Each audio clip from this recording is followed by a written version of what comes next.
રાધે રાધે, જય સિયારામ. આપણે ત્રિલોચન ભગતજીનું ચરિત્ર ચાલે છે. ત્રિલોચન ભગતને એક નોકરની જરૂર હતી કે જે નોકર ઘરે આવીને સંત સેવા કરે. એટલે સંત સેવા માટે એક નોકરની જરૂર હતી. તો ભગવાન ખુદ એના ઘરે નોકર બનીને સેવા કરવા માટે આવે છે. હવે ભગવાન આવ્યા ને એના ઘરે નોકર બનીને સેવા કરવા, એટલે આ ત્રિલોચન પૂછે છે કે તમને સેવા આવડે છે કે નહીં? તો કે હું તો ચારેય વર્ણની સેવા કરું છું. બ્રાહ્મણ, ક્ષત્રિય, વૈશ્ય, શૂદ્ર ચારેય વર્ણની સરસ રીતે હું સેવા કરું છું. મારો તો જન્મ જ સેવામાં વીતો છે. પછી કહે 24 રૂપ ધરે ભક્તન હિત, સબ વિધિ સેવા કીની, ભક્તન સેવા મે રુચિ મેરી, યહ કछु નહીં નવીની. મતલબ મારા તો આખી જિંદગી ભક્તોની સેવામાં જ ગઈ છે. ભક્તોની સેવા સિવાય મેં કાંઈ કર્યું જ નથી. આખી જિંદગી ભક્તોની સેવા જ કરી છે, એટલે મને તમે કે નોકરીમાં રાખી જ લ્યો. અને આમ પણ ભગવાને સાચી જ વાત કરી, કારણ કે સંત સેવા સ્વયં ભગવાન જ કરી શકે. ભગવાન વગર સંત સેવા કરવી બહુ કઠિન છે. ભલે નિમિત્ત ભગવાન કોઈને બનાવે, પણ સંત સેવા સાચી તો ભગવાન કરી શકે, કારણ કે ભગવાન જેવી સહન શક્તિ બીજા કોઈમાં હોતી નથી.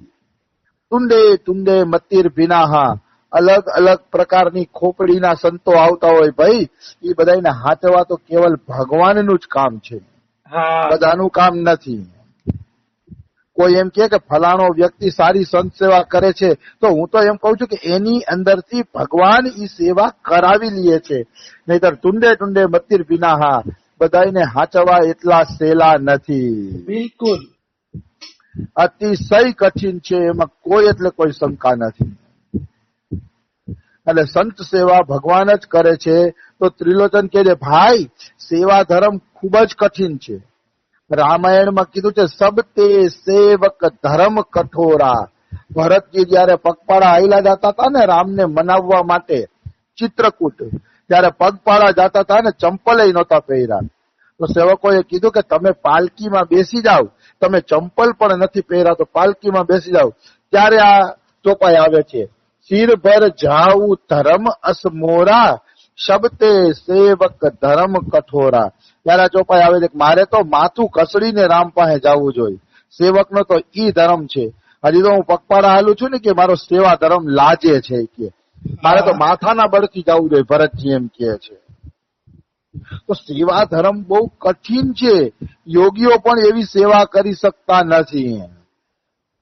ભર્તુહરી કે છે તો ત્રિલોચન ભગત એમ કે છે ભાઈ 3-4 દી ચમક દમક દેખાડીને 3-4 દી સેવા કરીને તું ભાગી તો નહીં જાય ને. કે સાચું બોલી કે સેવા કરવા રહીશ કે પછી તું ભાગી જાય શીખીએ. તો ભગવાન કહે છે હમ ભગેલા નહીં હે. ભગવાન કે હું ભાગી જાવ એવો નથી, કે હું જ્યાં રહું છું ને ત્યાં સેવા કરવા વર્ષોના વર્ષો પડ્યો રહું છું. કે ભાગતો નથી. ભગવાન થોડા ભાગે, કારણ કે ભગવાનમાં તો સેવાની અલૌકિક શક્તિ હોય છે, એટલે ભગવાન ક્યારેય ભાગતા નથી. એટલે કે હું નહીં ભાગું, તમે ચિંતા ના કરો, તમારે જે સેવા કેવી હોય ને મને કહ્યું નહીં ભાગવું એટલે નહીં ભાગવું. તો ત્રિલોચન ભગત પૂછે છે અચ્છા તારું નામ શું છે, જરાક નામ તો બતાવ. તો ભગવાન બોલે છે મારું નામ અંતર્યામી. તો ભગવાનના તો અનેક નામ છે, ગિરધર છે, ગોપાલ છે, વિષ્ણુ છે, અનેક નામ છે. તો એને અંતર્યામી નામ શું કામ કીધું ભગવાને?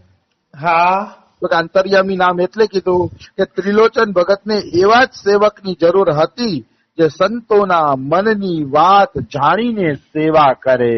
વાહ રે વાહ. સંતોના મનની વાત જાણીને સેવા કરે એવા જ ભગતની ત્રિલોચન ભગતને જરૂર હતી. એટલે ભગવાને અંતર્યામી નામ કહીને દેખાડી દીધું કે બધાય સંતોના અંતરની જાણીને હું સેવા કરીશ, તમે ચિંતા ના કરતા. બધાય સંતોની ખૂબ સેવા કરીશ, અંતરની વાત જાણી જઈશ ને એ રીતે સેવા કરીશ. તો કે ઠીક છે હાલ હવે તું કામે લાગી જા. ત્રિલોચન ભગત એને કહે છે કઈ વાંધો નહીં, કે તારા જેવા નોકરની જરૂર હતી, કે તું કામે લાગી જાય. કે પછી શું કે છે, તો અંતર્યામી બોલે છે, ભગવાન બોલે છે, તો આજથી હું તમારો દાસ થયો.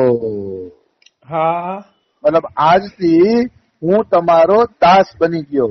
ભાવ એવો કે ભગવાન એમ કહેવા માંગે છે કે આમ તો હું આખા જગતનો સ્વામી છું, પણ ભક્તો પાસે તો દાસ બનીને જ રહું છું. હા આ માધુર્ય ભાવ નથી તો બીજું શું છે?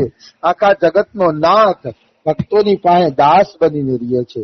આને માધુર્ય ભાવ કહેવાય ભગવાનનું. સમજાણું? હા માધુર્ય ભાવ એટલે જ્યાં ભગવાન પોતાનું ભગવત્તાપણું ભૂલી અને ભક્તોના દાસ બની જાય, એને કહેવાય માધુર્ય ભાવ. વાહ વાહ. આવી વસ્તુ છે. પછી ભગવાન કહે છે કે જ્ઞાનીઓ માટે હું બ્રહ્મ છું, કર્મકાંડીઓ માટે પરમાત્મા છું, પણ ભક્તોનો તો દાસ છું. કે ભક્તો સામે હું ઊંચું આ માથી ન કરું. ભગવાન ખુદ કે લ્યો, ભક્તો તો દાસ બનીને જ રહું છું, ભક્તો સામે તો હું ઊંચું માથું નથી કરતો, એટલા મને ભક્તો વાલા છે. હા તો પછી આ ત્રિલોચન ભગતે અંતર્યામી એટલે ભગવાનને અંદર બોલાવ્યા, નોકરીમાં રાખી લીધા.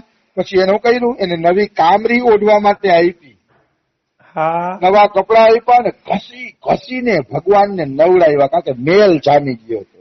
હા એ બધી સેવા કોણ કરે છે? ત્રિલોચન ભગત કરે છે.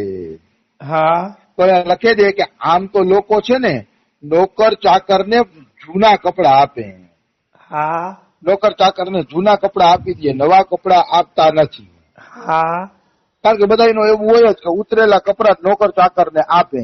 હા પણ આમને તો બધી નવી જ વસ્તુ આપી. જેટલી નવી વસ્તુ હતી એ બધી નવી વસ્તુ જ આપે છે ભગવાનની. હા તો કે આવું શા માટે? તો કે આમાં ભગવાનની પ્રેરણા સમજવી જોઈએ. બિલકુલ.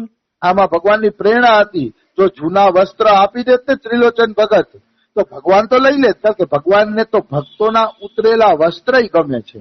હા ભક્તોના ઉતરેલા વસ્ત્ર પણ ભગવાનને ગમે છે. પણ પછી પાછળથી ખબર પડે કે આ તો ભગવાન હતા, તો ત્રિલોચન ભગતને કેટલો અફસોસ થાય કે મેં ભગવાનને મારા જૂના કપડા પહેરવા આપ્યા. હા એ ત્રિલોચન ભગતને અફસોસ ન થાય, ત્રિલોચન ભગતને પશ્ચાતાપ ન થાય, એટલે ભગવાને પ્રેરણા કરાવી અને સારા વસ્ત્રો જ લીધા. વાહ રે વાહ. સારા વસ્ત્ર જ લઈ લે છે એમ ભગવાન. હા તો આ રીતે ત્રિલોચન ભગતે સરસ મજાના વસ્ત્ર આપ્યા છે, ભગવાનને નાવા ધોવાનું કીધું છે, અને બધી નવી વસ્તુ આપી ત્રિલોચન ભગતે. હા પછી ભગવાનને નવડાવ્યા, તો ભગવાનના શરીર ઉપર મેલ જામેલો હતો. એને જોઈને ત્રિલોચન ભગત પૂછે છે કે અંતર્યામી? તો કે હા. તો કે તું ક્યારે સ્નાન કરસ કે નહીં, નાવા ધોવાનું રાખસ કે નહીં? હા તો ભગવાન શું કહે છે? હા માલિક, 6 મહિનામાં એકવાર અમાવસ પૂનો કે ગ્રહણ સંક્રાંતિ આવે ને ત્યારે નાઈ લઉં છું. વાહ. ત્રિલોચન ભગત હસી હસીને ઊંધા પડી ગયા. 6 મહિને? તો હા, ત્યોહાર આવે ને ત્યારે જ નાવ છું. ત્યોહાર વગર શું નાવાનું હોય? હા ત્યોહાર પેલા કે હું નાતો નથી. હા મતલબ ભગવાન નોકર જેવો ઢંગ દેખાડે છે. બને ત્યાં સુધી નોકર છે ને આવા જ હોય. હા એટલે ભગવાન રોલ કરે ને ત્યારે અસલી રોલ કરે, કોઈ એને ઓળખી ન શકે. હા તો જ એને ભગવાન કહેવાય ને. બિલકુલ. નોકર બનીને આવ્યા છે ભગવાન, તો જો કોઈ ઓળખી નથી શકતું એવો જ રોલ કરીને દેખાડે છે ભગવાન અત્યારે. હા એટલે કે હા 6 મહિનામાં કે કંઈક નાહી લઉં છું, કે બાકી નાતો નથી. તો એ પ્રશ્ન કર્યો છે ભગવાનના શરીરમાં મેલ કેવાનો? હા ભગવાનના શરીરમાં તો મેલ ન હોવો જોઈએ. તો ભગવાનના શરીરમાં મેલ શા માટે? તો અહીંયા એનો જવાબ આપે છે કે આમ તો ભગવાનના શરીરમાં મેલ ન હોય, પણ ભગવાને મેલ એટલે રાખ્યું કે દેખાડે છે કે ભક્તોના જન્મના પાપ ઉપાડીને ભલે હું કાળો પડી જાઉં, મારે ભલે મેલ જામી જાય, પણ ભક્તોના બધા પાપ હું ઉપાડી લઉં છું. હા નિશ્ચિત ઉપાડી લઉં છું. એટલે મારા શરીરમાં મેલ જામેલો છે. એ મેલ ભગવાનનો નથી, ભક્તોના પાપ ઉપાડ્યા છે ને એનો છે. આવા છે ભગવાન દયાળુ, આવા છે ભગવાન શરણાગત વત્સલ. હા કે ભક્તોના પાપ પણ પોતે ઉપાડી લે છે. આવી શરણાગત વત્સલતા ભગવાન સિવાય કોનામાં હોય? એટલે જ તુલસીદાસ કહે છે કે આવા પ્રભુનું જે ભજન નથી કરતા ને એ શિંગડા કુકડા વગરના પશુ જ છે, પશુ સિવાય કાંઈ નથી. હા બિલકુલ. એટલે જ તુલસીદાસે લખ્યું છે. અને આ રીતે ભગવાન બધી લીલા દેખાડે છે. ત્યાં નોકરી એરિયા છે, પણ હજી એક શરત હતી હો પાછી, કે તમારી પત્ની જ રસોઈ બનાવીને મને જમાડે. હા ત્રિલોચન ભગતને કહે છે ભગવાન કે તમારી પત્ની જ મને રસોઈ બનાવીને જમાડે, અને જેથી તમારી પત્ની મારી શિકાયત કરશે કે આ તો બહુ વધુ ખાય છે, તેથી હું ભાગી જઈશ. હા તેથી હું ચોક્કસ ભાગી જવાનો છું, તેથી રોકાઈશ નહીં. હા ત્રિલોચન ભગત કે હાલને ભાઈ તું સેવા કરતો હોય તો એ વ્યવસ્થા કરી દઈ શીખીએ. હા તું સેવા કરતો હોઈશ તો મારી પત્ની તારી સેવા કરી લેશે, તું ચિંતા ન કર, પણ તું આવી જા કામે. હા એવી વાત છે. તો ત્રિલોચન ભગત એની પત્નીને કહે છે કે જો પત્ની, ધર્મપત્ની કહે આ અંતર્યામી છે, અને આ અંતર્યામીની બધી સેવા તારે કરવાની છે. હા આ જમે તો જમવા દેવાનું છે, અને જેટલું ભોજન કરે એટલું જમવા દેવાનું છે. મનમાં ખબરદારી કે દુઃખ થવું જોઈએ નહીં કે આ તો કેટલું બધું ખાય છે, મારે કેટલું બધું જમવાનું બનાવવું પડે છે. ખબરદારી કે મનમાં તારે કોઈ ખિન્નતા ન આવવી જોઈએ. નહીં તો આ ભાગી જશે તો આપણે આવો નોકર ક્યાંથી મળશે? એ કે હું એકલા હાથે બધા સંતોની સેવા કરી શકીએ. હા એટલે આ જે ખાય એને ખાવા દે, પીવે એ પીવા દે, તારે એની સેવામાં લાગેલું રહેવાનું છે. આવી વસ્તુ છે.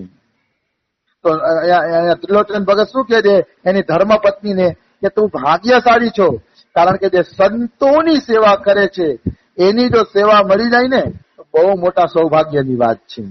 હા બહુ મોટા સૌભાગ્યની વાત છે કે સંતોની સેવા, સંતોના સેવકની સેવા મળે. હા મતલબ જે સંત સેવામાં લાગેલા છે એની પણ જો સેવા મળી જાય તો પણ જીવનું મોટું સદભાગ્ય છે, એમ કેવું હોય તો કહી શકાય. હા એટલે તારું કર્તવ્ય છે કે તું આની કે સેવા કર. આપણે બધા ભેગા મળીને સંત સેવા કરશી અને હરિ ગુણગાન કરશી. હા જો ભાઈ ગ્રહસ્થ નું ઘર તો સારું ત્યારે જ લાગે કે જયારે એના ઘરે બે પાંચ સંતો હોય, એની સેવા થતી હોય, અને પછી બધા સંતો મળીને રાત્રે કીર્તન કરતા હોય ભગવાનના નામનું. હા